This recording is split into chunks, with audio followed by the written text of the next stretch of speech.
Hey, yes, we have sound, just making sure that sound was working. Hey, I hope you've had a great week so far.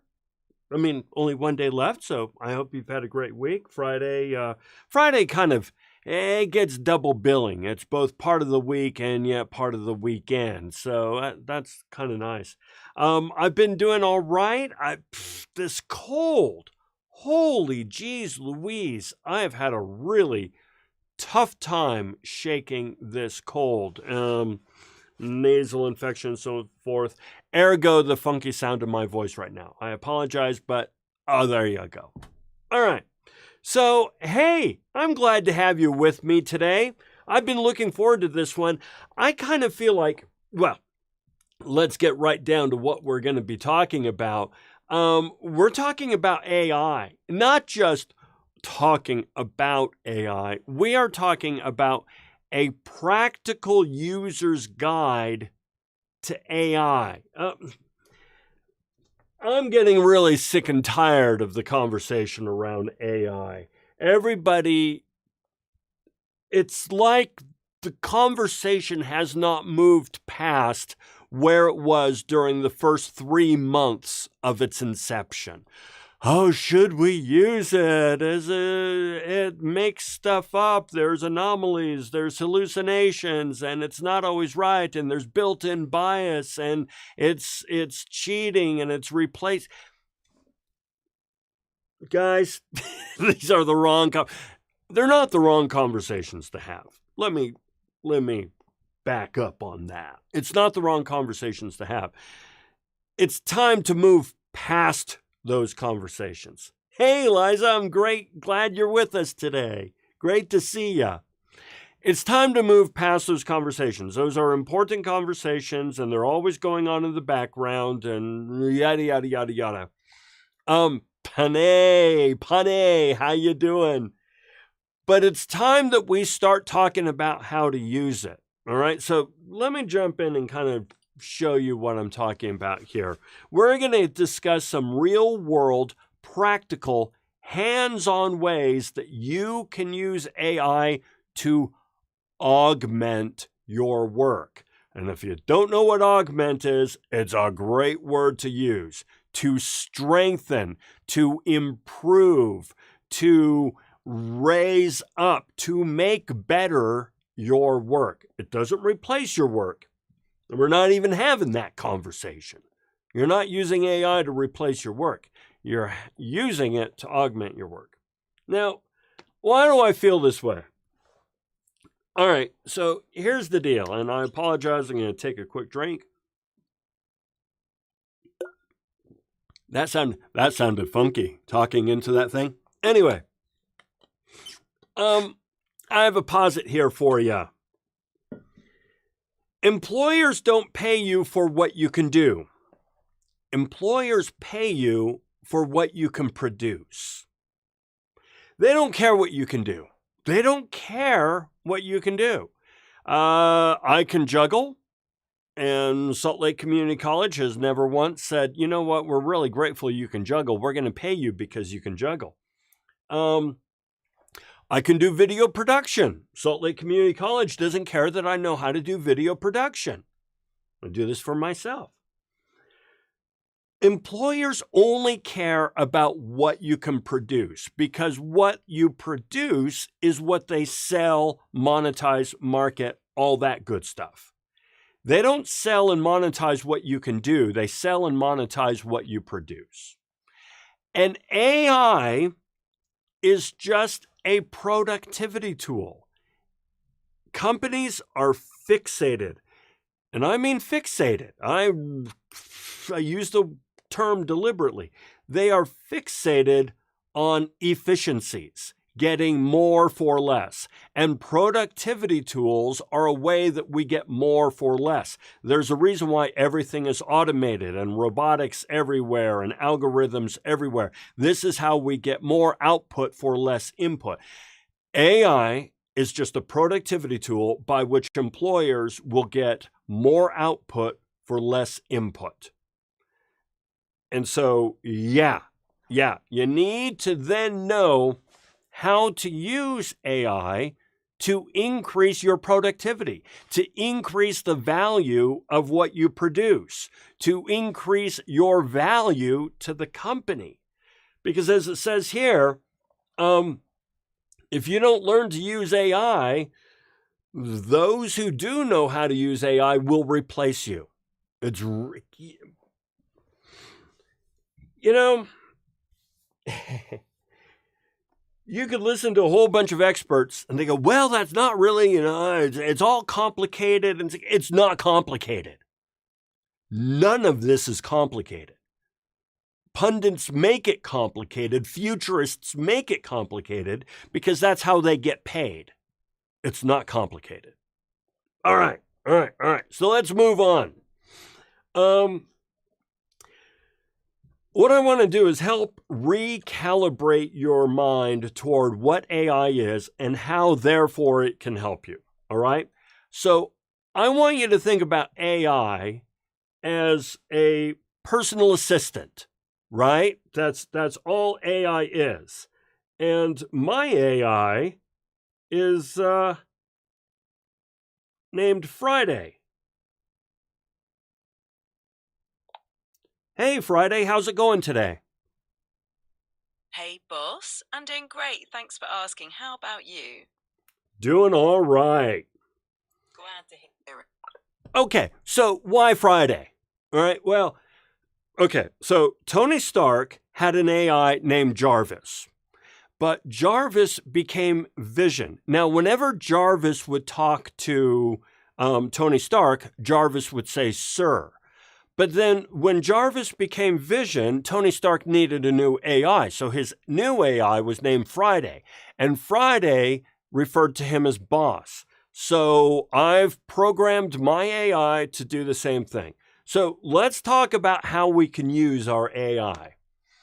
One thing to know about your AI. It is not an expert in anything. But my friends, and you need to embrace this, it knows more than you about just about everything. It's not an expert, but it knows more than you. There's a difference between expertise and abundance of knowledge. It is not an expert, but it has an abundance of knowledge, more than you, more than me, on just about every single topic out there. Okay, that's an important thing to consider. Next thing, AI freaking loves busy work. Doesn't care what kind of perfunctory busy work you send its way. It doesn't care. You jump through hoops, do these weird things, do stupid little assignments that bring no, self-fulfillment. It doesn't care. It loves that stuff. Next, AI is available 24/7. Pretty nice. It is infinitely patient with you. As you talk through what you want it to do, correct what it's done wrong. In fact, it's really, the challenge is to be patient with it. I'll explain what I mean later on, but here's the idea. You can correct AI over and over and over, and AI is fine. It doesn't get resentful. What's challenging is that you have to correct AI over and over and over because it's not getting it. So that's the challenge. By the way, Trista says, my work just invested in AI technology that does all the busy work. I love it. Yes, Trista.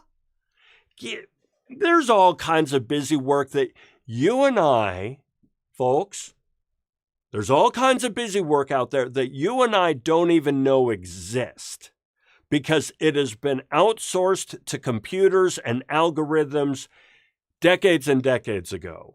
And so half of what runs a company, half of what runs your life in the country and all that sort of stuff is busy work that isn't even on our radar. AI is going to help with that. Okay. Next, AI craves feedback and direction. It wants to know more. It is constantly looking for more input. Next, you can provide it with can provide you with better support with good solid back and forth, also known as chain prompting. Folks, chain prompting is the superpower that allows you to make AI into something incredible. Here's the thing. It's kind of funny. When AI first came out, there were these tools, and they're still out there, but they're laughable. There's these tools that came out and said, oh, professors, if you have an assignment and somebody submits it, you can submit the submission to this AI tool, and this AI tool will tell you whether or not the submission was written with AI, an AI checker. Folks, that really shows how little faith we had in ourselves. The idea that we needed AI to tell us whether or not something was AI. At this point, you and I both know you can tell AI from a freaking mile away. It's pretty darn straightforward. Especially if it is just a result from one prompt. We're going to talk about this as we go forward. But if all you do is say, write an essay about this and then submit the output, you're screwed. But now if you use chain prompting and go back and forth and so on and so forth and explore and correct and all that sort of stuff, you can create something really awesome, and it's not cheating. Okay, let's keep going. All right, here are general steps. We'll talk specifics in a moment, but here are general steps that you can follow to really make AI sing, to make it incredible. Okay? Step 1. Set the overall context around what you want it to do and why. Now, the way we do this is we tell AI, hey, listen, I'm about to give you a bunch of information. Don't give me any tips, tricks, outputs. Just tell me that you understand what I just told you. We are teaching the AI what it needs to know to help us out. Eliza says, I've seen a lot of sites that have obviously used AI and never read through it, right? Yeah, it's not hard to figure out. So, setting over context by loading in the details around the task, the assignment, and so on and so forth, the expectations, what success looks like. So you could take a school assignment, right? You could take a school assignment and just tell it, don't give me anything yet. Just tell me that you understand the input that I've given you. You could load in the assignment. You could load in instructions given to you by the instructor. You could load in all that sort of base stuff. Okay? Now let's keep going. The next step then is set specific context regarding the examples, right? So let me just put it in English. Now that it has all the context, give it an example of a good submission. And your professor has provided good submissions to you as examples, and then provided examples of bad submissions. And tell it why these are good submissions and these are bad submissions. You're just training it. You're teaching it. You are training the AI. By the way, these are real jobs. There are jobs out there, prompt engineers. It's a bunch of baloney. But this is what they do. They train the AI. Okay, now you begin chain prompting the AI, asking it to generate output so that you have something to start with.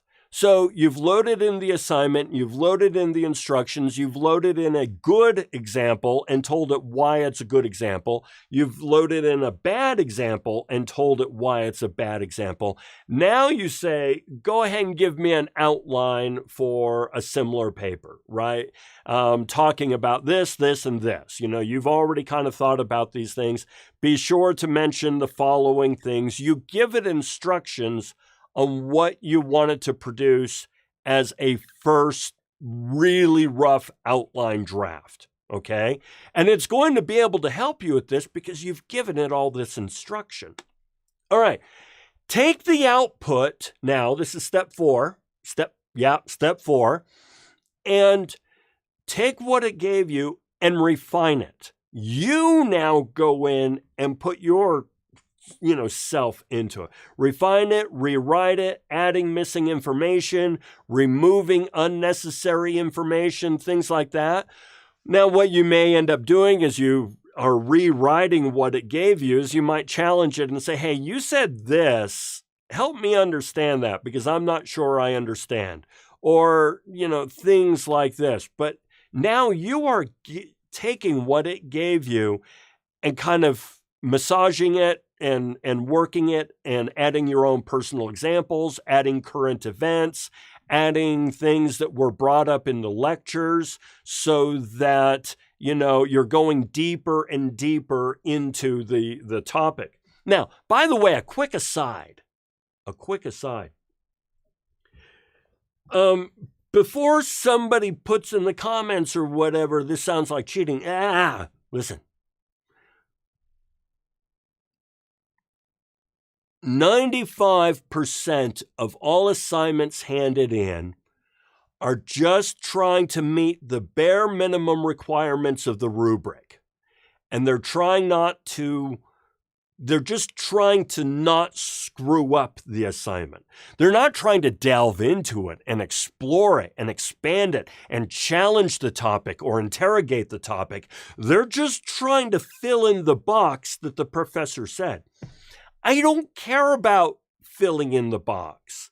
Let AI help you fill in the box. Then it's your job to go in and challenge and interrogate and explore and delve and provide examples and critically analyze and so forth. This is what I mean by allowing AI to help augment your work. It normally takes hours and hours and hours just to get the bare minimum. What if you got the bare minimum inside of 30 minutes, and then you spent those additional 2 hours taking bare minimum and augmenting it to something fantastic? This is what I'm preaching here. Okay, so let's keep going. So you've then been rewriting and reforming and doing all your special awesome stuff to it because you are unique. You have unique points of view. You have unique world experiences, life experiences. You see the world in a unique way. That should be in the paper. That's what you are. This is what you're producing. So you've done all that. You then take the refined, the thing that you wrote, and you recalibrate AI. You basically load the refined output back into AI and saying, hey, this is what we are now using as a new baseline. You're recalibrating what you had created before. Remember, before we had trained the AI. Here's the assignment, here are some examples, here's this, and so on and so forth. And then it helped generate something that was probably a C+ paper, and you've made it into an A+ paper. You load this back in and say, hey, by the way, from here on out, as we continue to chain prompt and discuss, this is the new baseline. We want to improve upon this now, okay? And you just do that every single time you make changes. You recalibrate. You make the AI smarter and smarter for this particular assignment. Now, this is another thing you can do then is ask the AI. Right? Ask the AI where you can get the specific information to complete the task. So, for example, you might have put in all this sort of stuff, but you need references and you need, so on and so forth. And yeah, you could go to Google, or you could ask AI, hey, where can I get specific examples or studies around this and so forth? Now, real quick, back in the day, ChatGPT would make up references, and people think it still does this. It doesn't. However, there are other tools out there that are even better at this. Elicit, Research Rabbit. These are AI tools that really, really, really know research. And so you can use these tools to figure out, well, where can I go to get the right kind of information for this? Eliza asks, what applications do you recommend using these examples? Okay, guys, I've got good news for you. So, well, okay. So Eliza, yeah, Elicit, Elicit, and Research Rabbit for research. But folks, right now, all of you who are with me, you're my Salt Lake Community College students. Now, if somebody else is watching this, you have to go to your university, your college, and figure out. But you guys, Slick, you have an account or you have access to Slick's account for Copilot. So if you go to Salt Lake Community College, slick.edu, and search for Copilot, you can log into Slick's Copilot account, which is a paid level account. So yeah, you have total access to that. Slick has given you that access. So go check that out. Okay, so that's the broad overview of how you can use AI to really help you out. All right. Now, what I want to do is I want to give you 12 ways that you can do this, right? Ways that you can use AI right now to turn, an hour task into a 15-minute task, and to turn an assignment that you would hand in that was normally fine into one that's incredible. All right, let's do this. First of all, AI is really good at simplifying instructions. If you've got, I try to make my instructions clear, but clear to one person is vague to another. There is no such thing as a perfect set of instructions. And so perhaps from my class, perhaps from another professor's class, you could load the instructions of an assignment into AI and say, hey, I got this long, confusing email from my professor. What is he or she asking me to do? And then load in the email. I have to complete an assignment that reads as follows. Load in the assignment. What does the professor typically look for from a student in assignments like these? I'm telling you, it'll give you good stuff. And that's just seeking further guidance. Now, on the idea of further guidance, sometimes students will contact a professor directly, but maybe the professor's unavailable. Maybe the assignment is due in 2 hours. And frankly, there's no guarantee that the professor is going to respond between 10 p.m. and midnight on a Sunday. Just saying, right? So you could pretend like the AI Copilot, right, is the professor. You go ahead and tell it, I'm a student and the assignment is asking me to do this. I don't understand what this means. Can you please help explain? It's better than nothing. It's better than that. And guys, 9 times out of 10, once a professor explains or the AI explains, you kind of go, oh, okay, I think I was just overthinking it. Think about how many times you asked a professor a question and the aha you came was, okay, I think I was overthinking this. AI can tell you're overthinking it. This is what you do. Most of the time you're overthinking it. You can use AI to generate ideas. A professor might say, hey, let's see who we've got. Oh, you're in all kinds of different classes, right? You have to do a pestle analysis, or you have to do a reflection, or you have to do a communications campaign or something like that. And it's like, choose a topic, any topic you want. Well, then you go into analysis paralysis, right? So you can tell AI, hey, I have to write a 3-page paper on something to do with, put in the topic, please provide some essay ideas. And you go through the idea and you go garbage. Oh, that's kind of interesting. Garbage. That one's cool too. You know what? None of these are what I want, but it makes me think what I'd like to do is something like this. Bam. It just saved you all kinds of time and consternation. Develop an outline. All right, I have to write a 3-page paper on blah, blah. Please provide an outline with the key points I should cover. Brainstorming options. I use AI on a daily basis, and this is one of the things that I do pretty much all the time. Since I work alone, I want somebody to brainstorm with. So I talk through ideas and possible courses of action to take, and AI is the voice of reason. I ask for pros and cons and what are different ways I can approach it, things like this. A prompt example is, I need to figure out how to blah. Help me brainstorm some possible solutions, including the pros and cons of each possible course of action. It's really nice. I like this feature a lot. So whenever I'm working at home, I pretty much have an AI window open all the time, and I'm always brainstorming. This one's tops. Personalized tour, at least that's what I call this. I challenge you to try this one because this one's just such a hoot, okay? Ask AI to explain an idea, a concept, or a principle to someone like you with your education level, interest, hobbies, etc. In other words, check this out.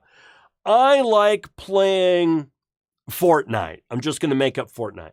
I like playing Fortnite. Explain the invisible hand to me in a way that I can understand using the game as an example. So, what's a show you really like? What's a movie you really like? What's a book you really like? What's a game you really like? What's a hobby you really like? And say, hey, I'm having a hard time understanding the difference between absolute advantage and comparative advantage. I'm really into working on cars. Help me understand these two concepts through the lens of somebody who likes working on classic American muscle cars. Trust me, it's going to be amazing. All right, so this is a strong one. Yep, we're looking good. Develop a research plan. You know, I have to write a research paper on blah. What kind of research should I include in this paper? It's just a coach. It's a tutor. It's an assistant. That's what it is. None of this is saying do it for me. None of this is saying do it for me. It's saying help me do it better, faster, and more efficiently with a greater, higher value output. Get another perspective. This one is powerful because we are so stuck in our own minds that we're not even aware that we're stuck in our own minds. We kind of figure that our worldview is the only worldview. I know that intellectually you know that's not the case, but trust me, we're sort of always there. So you can ask AI to explain the other side of an issue. And, so you can, as a prompt, give me both sides of the argument around X, right? So if you have to write an essay about tariffs and how tariffs are really good or have to write an essay about tariffs, you can say, give me both sides of the argument around tariffs, how they help an economy and how they hurt an economy. And it's going to really help you out. Trista says here, by the way, I've used it in my math classes to teach me the steps to solve a problem. It's usually quicker than contacting a tutor, right? This is a tutor at your fingertips, available 24/7 and doesn't mind being bothered and would like all kinds of opportunities to help you out and always wants to do more. At your fingertips. Why wouldn't you use this? All right, summarize articles. This is especially going to get the case and become the case as you move on in your academic career. You're going to get to a point where you have to read longer and longer and more complex academic journal articles, and they get pretty crazy. Or readings online and so forth. You can have AI summarize the key points for you. You can also, I use this one all the time. Ask AI to help you remember the particulars of something you once heard but can't quite remember. I do this constantly. I say, I once heard someone say something like X, Y, and Z in reference to this topic. Where is this quote from and what is the quote?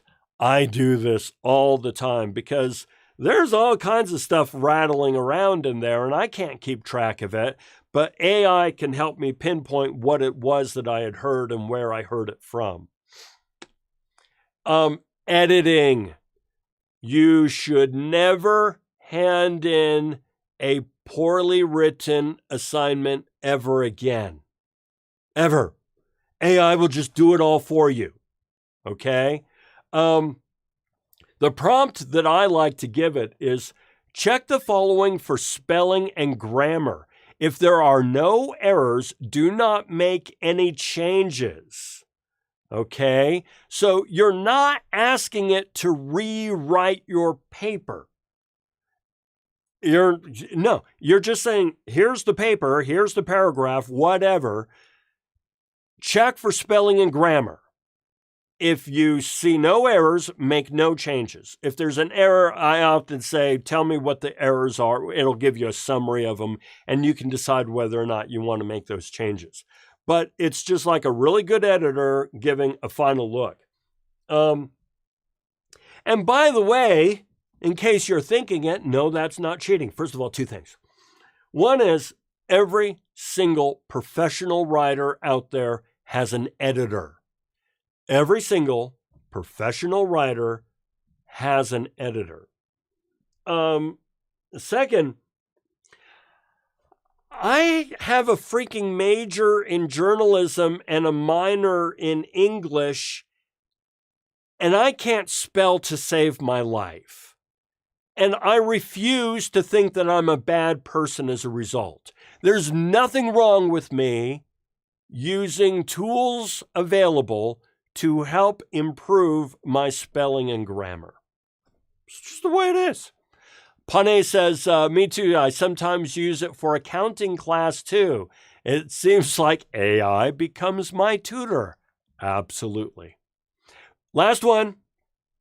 Oh, by the way, more prompts you can do for editing your work. Remove anything that doesn't directly support key points. So you guys, I'm sorry, but you might have a whole lot of words, blah, blah, blah, that doesn't make your paper any better. Remove it.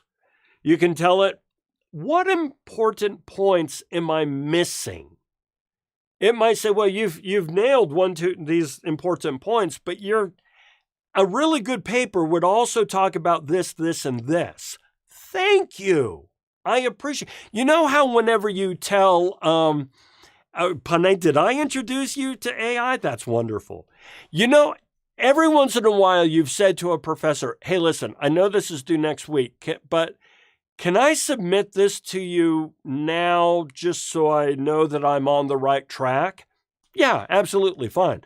You can also submit it to AI to find out, are you on the right track? What can I do to improve the following piece of writing? Let AI be a tutor, an editor, a coach, a sounding board. None of these things are saying do it for me. All of these things are saying help me do it better. And this is what companies are going to pay you for. Better output. Okay. So know the limitations. Play with it, experiment with it. As a matter of fact, here's our call to action. Start playing and experimenting with AI right now. You should be using it everywhere, all the time, all at once. Is that the name of the movie? You should be using it. I suppose there are still professors out there who say don't. That's nice. Whatever. You should be using it. Yeah, just saying. If you've already used it a bit, dig deeper and really explore the edges of its capabilities. And also go out to slick.edu, look up Copilot, and sign into Copilot. You have Salt Lake Community College has provided you with a paid account to AI. I wonder if it's okay for you to use it. I think we know the answer to that question. So don't let anybody bully you. All right, folks, that is it. I appreciate the inputs. Oh, by the way, we have Eliza saying, I think of Tony Stark, like you mentioned. He had a lot of knowledge, but he used AI to be more efficient. Yes. Yes. AI was doing all the dirty work. It was just doing all the other stuff. He was doing the thinking. He was doing the strategic. He was doing the real work.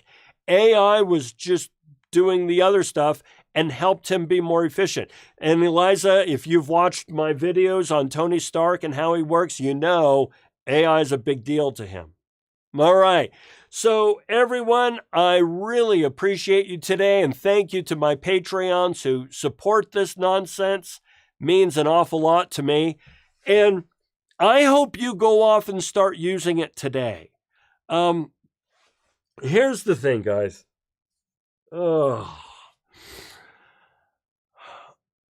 College should be to help you be more valuable and more competitive in the marketplace so you can command a higher wage, better benefits, more autonomy, and more opportunities. That is what college is for. And as I said at the beginning of this live stream, AI is going to be the way that people do this. So if you do not take the time to use it, then you are going to 10 or 15 years from now be looking back and go, oh man, I really missed out on that. By the way, we all do that. We all do that. Remember, I grew up during the invention of the internet, and I don't see me being an internet rich person, right? Because I missed the boat. Don't miss this boat. All right, everyone. There you go. Thank you very much for joining. Ooh, nice. 37 minutes. I always shoot for between 30 and 40 minutes. So, bam, we did it. As always, I'll stick around if you have any questions or comments or anything like that. Otherwise, get out there, get dirty, start doing it, and make some trouble. All right. We'll see you later. Thanks, Trista. Deeply appreciate you being here today.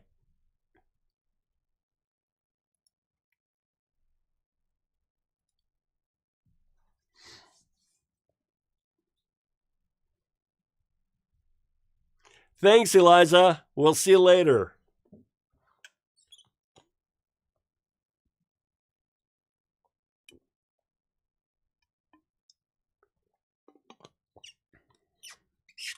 I know I should hit the mute button when I do that, but I'm too lazy. I need to do that. Trista, would you recommend us letting professors know where we are using it, even if just for brainstorming? Okay, so Trista, check with your professor. So now in my classes, as you know, I have provide a statement of use, which basically means tell me how you're using it. And it's not because I want to get you in trouble. I think we know that I'm pro AI here.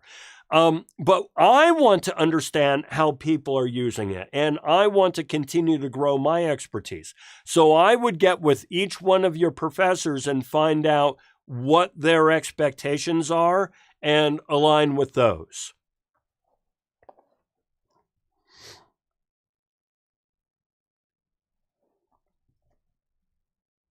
Panay, I'm trying to prepare you for the future. That's what this whole series is about. You know, I know you're in classes and so on and so forth, but every once in a while I step back from the classes and what I'm teaching and go, okay, listen. This stuff that I'm teaching in class is good and it's important and it'll be helpful. But I really want to get down to the nitty gritty real world skills that will future proof your career. And AI is a perfect example of doing this. So I appreciate it. You're welcome, Trista.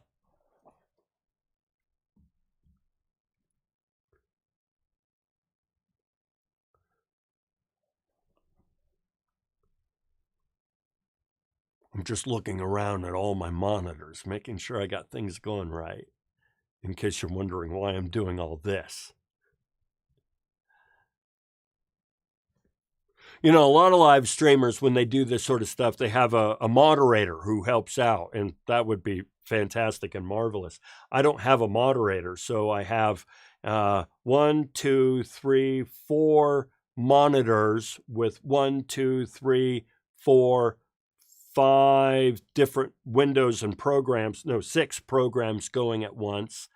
And then, of course, I want to look at the camera. I don't want to look at all this. I want to look at you.